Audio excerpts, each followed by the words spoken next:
Eu acho que para começar esse vídeo eu vou querer passar a visão que eu tenho do Partido dos Trabalhadores em si e um pouco da visão que eu tenho do Lula, e eu vou tentar não constar nada desse governo para vocês entenderem a minha visão sobre o Lula e sobre o PT, para vocês entenderem mais ou menos onde está indo minha crítica ao governo Lula 3. Eu reconheço a importância histórica do Lula.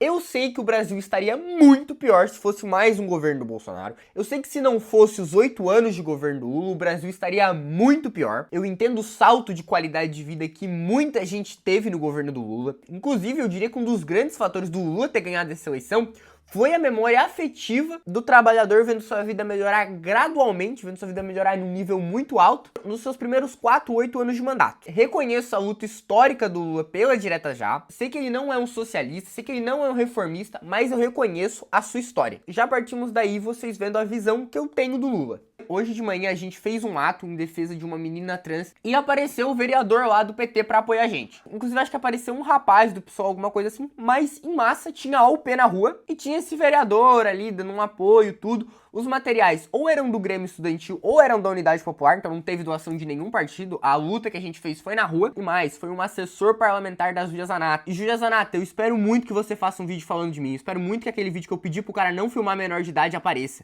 Porque eu vou pegar todos os gastos, eu vou atrás de um a um expor, porque eu sou maluco. Eu sou ruim. Quando a gente fala de atuação e faz críticas ao PT, geralmente vem uns petistas falando: ah, mas o Congresso, ah, mas o Senado, ah, mas a mídia. Mas se a gente não tem apoio nenhum, nem na bancada, nem no Senado, por que o Lula deu 11 ministérios para partidos de centrão e de direita? Eu lembro se é 11 ou 10, mas ele deu o ministério pro União Brasil, pro PSD, pro PP. Se eu não me engano, tem um que foi pro MDB também, eu vou colocar na tela se eu tô falando a verdade. Então aí já me vem um estranhamento pessoal. Se a gente não vai ter base desses caras, pra que dar um ministério pra eles? Sabe, isso já fica a minha pergunta. E agora, outra coisa que eu reconheço é que parece não, no período em que a Dilma sofreu o golpe até a eleição do Lula, o PT estava muito mais à esquerda. O PT estava muito mais combativo. As críticas que o PT dava às privatizações, hoje em dia não tem mais. O Lula continua privatizando. Quando tu cobra promessas de campanha do Lula como restatizar a Eletrobras, aí tu vira ruim. Aí não pode criticar, senão o Bolsonaro volta. Mas peraí, pô, tá fazendo tudo o que ele quer. E também, eu não vejo uma postura do Lula e do PT de ser combativa a querer ganhar melhorias pra classe trabalhadora. O Lula teve uma bela atuação na sanção do Trump? Teve. Tenho amigos meus que moram na Europa, que a rapaziada da Europa tava elogiando o Lula pela sua atuação. Pô, foi uma atuação bacana, mas a gente não tem um programa de industrialização, a gente não tem o Lula falando, não, ó, tá vendo o que os Estados Unidos quer, as nossas terras raras, os Estados Unidos ele quer mandar no Brasil, então a gente vai ter um programa de industrialização pra gente ter uma soberania nacional de verdade. Sabe, ele não faz isso. E de verdade, pro Lula e pro PT, o fim da escala 6x1 não ser aprovado é uma coisa ótima, porque ano que vem tem eleição.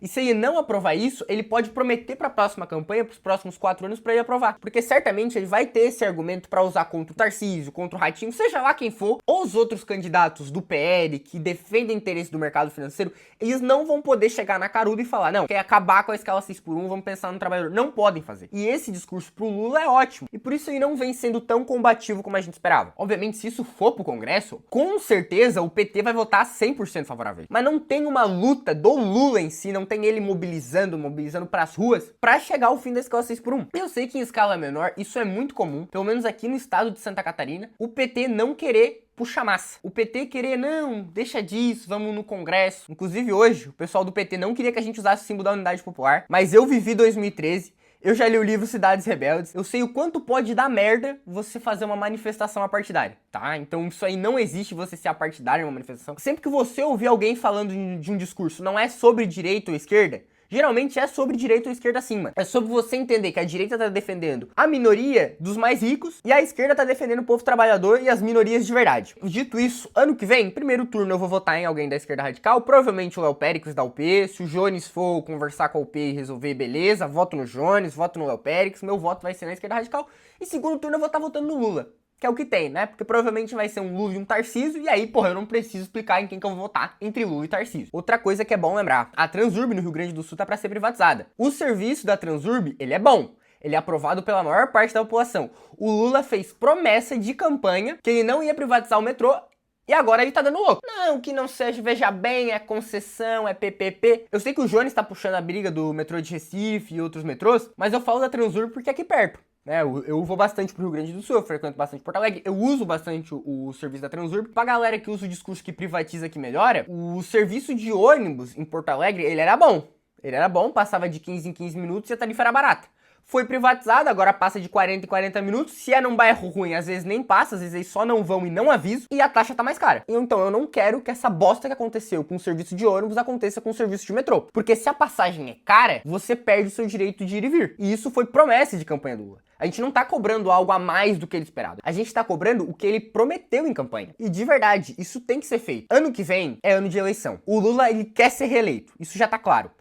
O que a gente tem que fazer é cobrar para que as promessas de campanha do Lula sejam feitas. Só isso. Não dá pra gente deixar isso pra frente, vamos pensar em outra coisa. Não, pô, tu prometeu o bagulho. Vamos cumprir, vamos tentar? Vamos tentar? Vamos mandar pro Congresso? Não dá porque o Congresso é bolsonarista, não tem o que fazer. Então beleza, tira os ministérios da mão dele. Pelo menos, tu tem os ministérios pra barganhar. Dá pra tu querer fazer alguma coisa. E outra pauta que vale ser batida é a correlação do Lula com o agro e o desmatamento na Amazônia. Eu sei que teve mais desmatamento no governo Bolsonaro do que o Lula, mas olha com quem a gente tá comparando. Mas a questão da transição energética não tá sendo uma prioridade do governo. O governo não tá nem um pouco preocupado com a transição energética. Tá desmatando que só porra. E o desmatamento, apesar de ele ter reduzido bastante, ele continua alto, mano. Não é porque antes tava uma aposta que a gente tem que aceitar o ruim. E outra coisa é o agro, né? Como é que a gente pode levar a sério um governo dito de esquerda que tem um financiamento pro agronegócio maior do que, por exemplo, para a saúde e maior do que a da educação? Para mim isso não existe. Para mim não existe um governo que eu vou olhar e falar, não, esse é um governo de esquerda que faz isso. E para mim qualquer outra desculpa mostra uma fragilidade do governo. Mas peraí, se o Lula cortar do agro não vai ter congresso, não vai ter senado, mas tá tendo? Tá tendo congresso, tá tendo senado para aprovar as coisas? Não tá, né? Essa é a desculpa de vocês. Para mim fica uma coisa muito clara. Ou o Lula é burro, e eu não acho, eu particularmente não acho o Lula burro. Pra mim, ninguém que é eleito presidente 3 vezes é burro. Isso não existe, isso é um devaneio da cabeça de qualquer pessoa que acha que o Lula é burro. Inclusive, nem acho que o Bolsonaro seja burro, tá? O Bolsonaro é um genocida, ele não nega a ciência. Ele sabia da merda que tava acontecendo e deixou as pessoas pra morrer, pra meia dúzia de bilionários ficar mais rico, tá? Pra mim é isso, o Bolsonaro não é burro. Ele sabia muito bem o que tava fazendo. Ou o governo Lula, ele é conivente com tudo isso. E aí, beleza, mano. Se próxima eleição ele falar, olha só, vai continuar a mesma bosta, a gente vai fazer um governo ali de centro, no máximo de centro. Mas não vai ser o Bolsonaro, não vai ser esse genocida aí. Mas de esquerda não vai ser. Aí tá bom, mano. Aí tá massa. E é isso, meus queridos. Se inscreva no canal, deixa o like. Tamo junto e um abraço.